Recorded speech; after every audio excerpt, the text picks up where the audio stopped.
اور یہ رمضان شریف میں ہی ہے۔ تو بات یہاں پر ختم ہوئی، اور بات حضرت شقیق علیہ الرحمہ کی چل رہی تھی کہ حضرت شقیق علیہ الرحمہ کہتے ہیں کہ مکہ شریف میں حضرت ابراہیم بن ادہم سے ملاقات ہوئی۔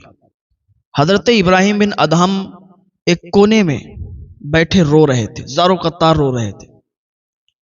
حضرت ابراہیم بن ادہم کے پاس کہتے ہیں میں گیا، میں نے پوچھا کہ حضور آپ کیوں رو رہے ہیں، زار و قطار رو رہے ہیں، کیوں رو رہے ہیں؟ تو حضرت ابراہیم بن ادہم نے فرمایا تمہیں اس شرط پر بتاؤں گا کہ تم کسی کو نہ بتانا۔ تو حضرت شقیق کہتے ہیں کہ میں نے کہا کہ نہیں، میں بالکل کسی کو نہیں بتاؤں گا، آپ مجھے بتائیے۔ تو حضرت ابراہیم بن ادہم کہتے ہیں کہ مجھے 30 سال ہو گئے ہیں، میں نے کبھی سکباج نہیں کھایا، یعنی گوشت اور سرکے سے بنا ہوا سالن، کہتے ہیں میں نے کبھی نہیں کھایا۔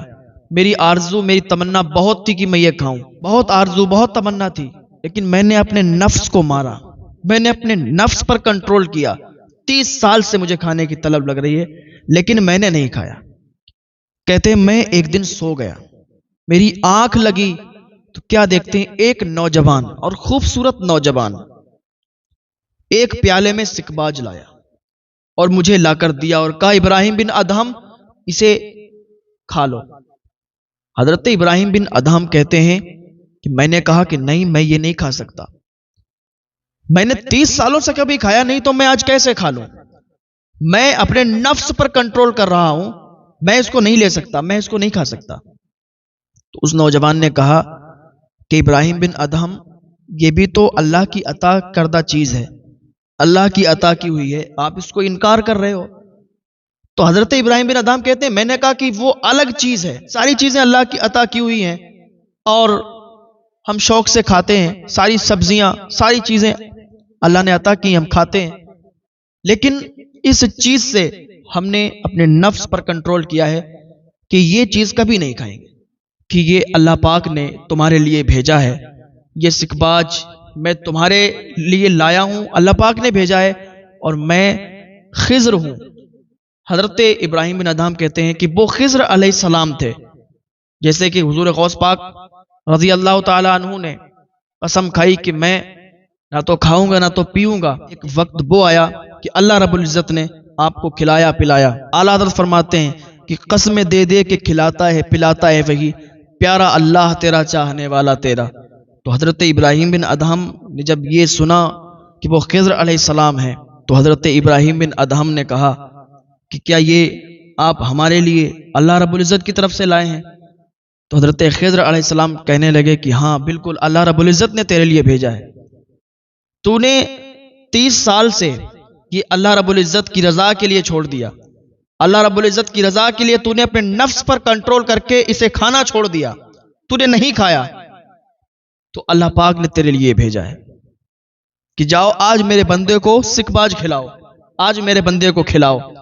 تو حضرت خضر علیہ السلام نے اپنے آپ حضرت ابراہیم بن ادہم کو کھلایا، اپنے ہاتھ سے ابراہیم بن ادہم کو کھلایا، اور حضرت ابراہیم بن ادہم کہتے ہیں میں نے پیٹ بھر کے کھایا اور میرا پیٹ بھر گیا، اور جب آنکھ کھلی اس کی لذت آنکھ کھلنے کے بعد بھی میرے منہ میں تھی۔ کہتے ہیں میں رونے لگا، میرے آنسو نکلنے لگے۔ یہ اللہ والوں کی شان ہوا کرتی ہے، اللہ والے جو بھی کرتے ہیں اللہ رب العزت کی رضا کے لیے کرتے ہیں۔ تو یہ رمضان شریف چل رہا ہے، اس میں نہ جانے ایسے کتنے لوگ ہیں کہ دروازے پر کوئی اگر غریب اور فقیر آ جائے تو دھتکار کے بھگا دیا کرتے ہیں، نہ جانے کتنے لوگ ہیں جو گناہوں سے توبہ نہیں کرتے اور اس مہینے میں بھی گناہوں پہ گناہ کرتے رہتے ہیں، معافی طلب نہیں کرتے۔ کتنے موقع ہمیں، کتنے چانس ملتے ہیں کہ ہم اللہ رب العزت کی رضا حاصل کریں، اللہ رب العزت کو راضی کریں، اللہ کی بارگاہ میں آ جائیں اور تائب ہو جائیں، توبہ کر لیں تاکہ اللہ تعالیٰ ہمارے گناہوں کو بخش دے، اللہ تعالیٰ ہمارے گناہوں کو معاف فرما دے۔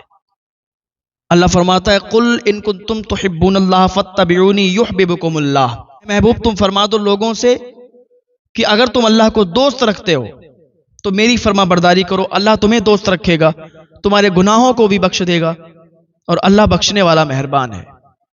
پتہ چلا کہ اگر اللہ کو دوست رکھتے ہو، اللہ کی رضا چاہتے ہو، تو محبوب کی رضا بندی ضروری ہے، محبوب کو راضی کرنا ضروری ہے۔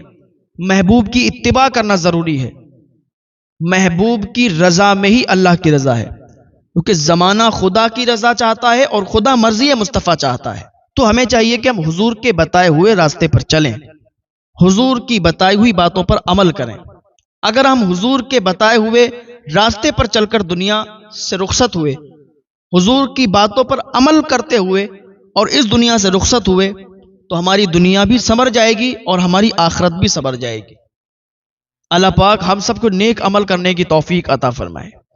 ہمیں چاہیے کہ ہم حضور کی باتوں کو فالو کریں، حضور کی باتوں پر عمل کریں، حضور کی باتوں پر اپنی زندگی گزاریں، حضور کی سیرت اپنا کر اپنی زندگی گزاریں. اگر کوئی حضور کی سیرت اپنا لیا، کسی نے اگر حضور کی سیرت اپنا لی، تو اس کی دنیا اور آخرت دونوں سنور جائیں گی. ارے حضور کی بتائی ہوئی باتوں پر عمل تو کرو، حضور کی سنتوں پر عمل کرو، حضور کی سنتوں کو زندہ کرو. لیکن آج ہم کیا کرتے ہیں کہ حضور کی سنتوں کو پامال کرتے ہیں.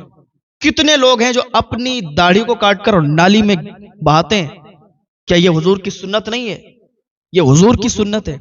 ہمیں چاہیے کہ ہم حضور کی سنت کو زندہ کریں، لیکن ہم تو حضور کی سنت کو پامال کرتے ہیں اور اس داڑھی والی سنت کو، اس کو کاٹ کر اور گندی نالیوں میں بہاتے ہیں.